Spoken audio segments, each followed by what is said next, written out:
नमस्कार। हम संधि के बारे में पढ़ रहे हैं। पिछली कक्षा में हमने संधि की परिभाषा जानी।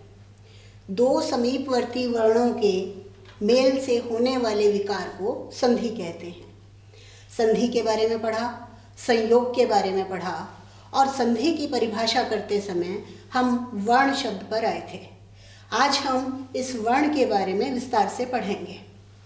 वर्ण किसे कहते हैं? वर्ण की परिभाषा है ध्वनि की सबसे छोटी इकाई जिसके और टुकड़े नहीं किए जा सकते, वो वर्ण कहलाती है। जैसा कि मैंने पिछली कक्षा में भी आप सबको राम का उदाहरण देकर बताया था कि राम के का वर्ण विच्छेद होगा र, आ, म, अ। अब हम कोई और शब्द लेते हैं, जैसे पुस्तक लिया। इसका हम वर्ण विच्छेद करेंगे प प्लस उ प्लस स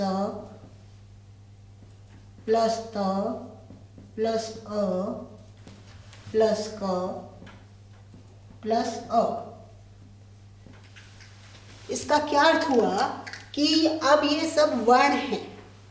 तो यहाँ ध्यान से देखें, ये वर्ण दो तरीके के हैं, दो तरह के हैं। ये व्यंजन कहलाते हैं और इन पर जो मात्राएं लगी हुई हैं, मात्राएं हैं, वो स्वर कहलाती हैं। यानी वर्ण में दो तरह की ध्वनियाँ होती हैं, एक है स्वर, दूसरी हैं व्यंजन। हमने छोटी कक्षाओं में वर्णमाला पढ़ी थी। प्राइमरी से पहली कक्षा से हम पढ़ते आ रहे हैं वर्णमाला, स्वर और व्यंजन। स्वर कौन कौन से हैं हमारे पास? अ, आ, ई, उ, री, दीर्घ री, डबल बार री, ए, आई, ओ, औ। कितनी हो गई हैं? 1, 2, 3, 4, 5, 6, 7, 8, 9, 10, 11, 12, 13। संस्कृत में 13 स्वर होते हैं। आप लोगों ने अंग और अह भी पढ़ रखा है। अंग और अह। संस्कृत में ये दो ध्वनियाँ अयोगवाह कहलाती हैं। इनकी गिनती स्वरों में नहीं होती। स्वरों को भी और अच्छे से हम जानते हैं ताकि हम संधि के बारे में समझ सकें। संधि हम तभी समझ पाएंगे जब हम स्वर और व्यंजन का अच्छी तरह से ज्ञान प्राप्त कर लेंगे।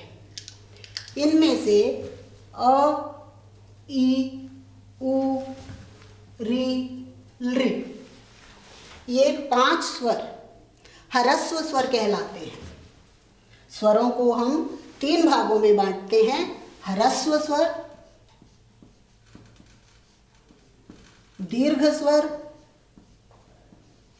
और प्लुत स्वर। प्लुत स्वरों का मैं वर्णन यहाँ नहीं करूँगी क्योंकि लौकिक संस्कृत में, लौकिक भाषा में प्लुत स्वरों का प्रयोग नहीं होता। कुछ एक ऐसे शब्द हैं जैसे ओम, वो जो 3 का निशान बीच में होता है उसे कहते हैं प्लुत स्वर। हमें आजकल उसकी ज़रूरत नहीं है, इसलिए इन सभी ध्वनियों को हमने केवल 2 भागों में बांटा है: ह्रस्व स्वर और दीर्घ स्वर। किस आधार पर होते हैं ये? जहाँ एक मात्रा जितना बोलने का समय लगता है उसे कहते हैं ह्रस्व स्वर। तो ह्रस्व स्वर हमारे पास हैं अ, ई, उ, री और लृ। लृ भी बहुत कम प्रयोग में आती है। मुख्य रूप से ये 4 ही, जब हम संधि सीखेंगे इन 4 का ही वर्णन ज़्यादा होगा। दीर्घ स्वर, इनके बड़ी मात्राएं, 2 मात्राएं आ,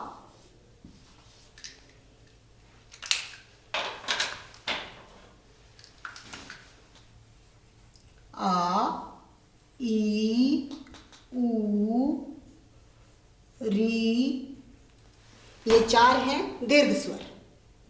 5 ह्रस्व स्वर, इनको मुख्य स्वर भी कहते हैं और ये हैं दीर्घ स्वर आ, ई, ऊ, री, इनको बोलते समय ह्रस्व स्वर से दुगना समय लगता है।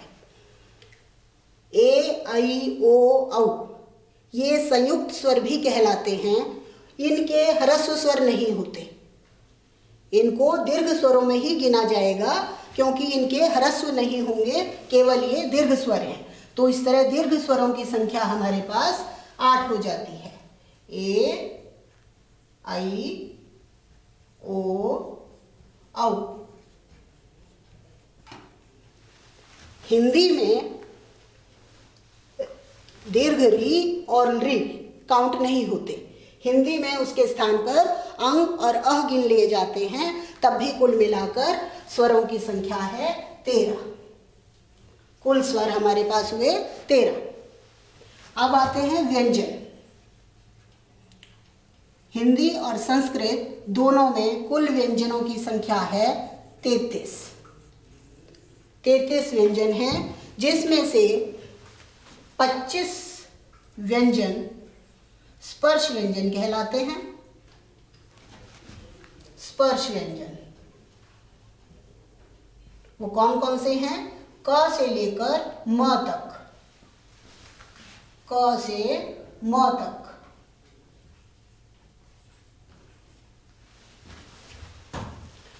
चार व्यंजन ऐसे हैं